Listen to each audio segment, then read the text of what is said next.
Good day and welcome. This Trig in 2D lesson, we'll look at when and how to use the area rule, right?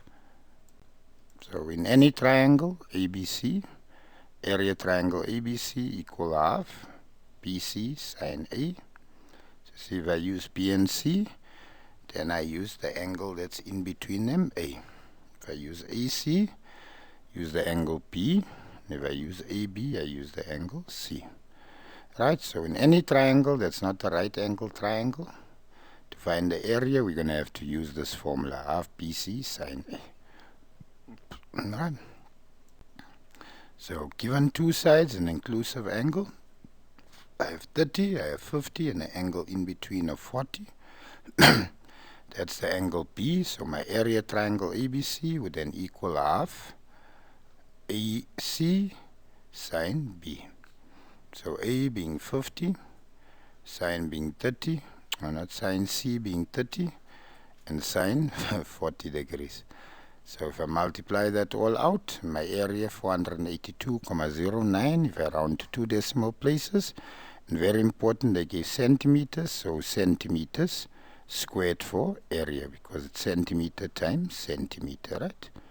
So there, two sides, inclusive angle, to find the area, half AC sine B. Right. Let's look at the next problem.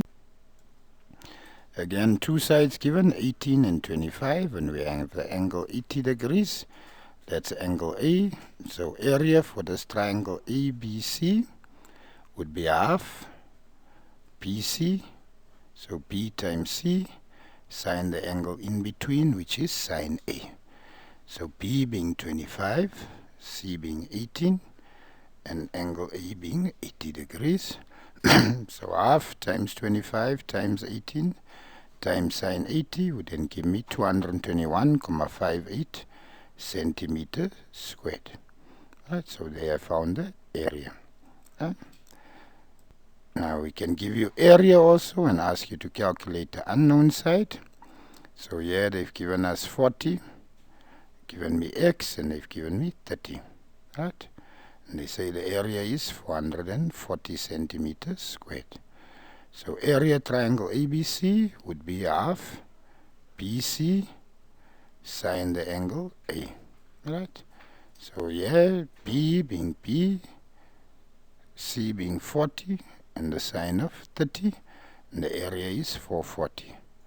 Right? So that becomes 440 to get rid of half times 2, so 440 times 2 divided by 40 sine 30.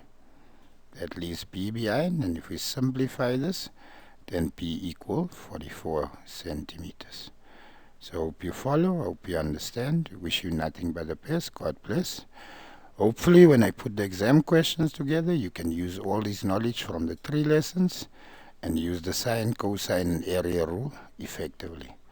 Right? So hopefully time permitting, I'll have that up for you by tomorrow. God bless. Bye.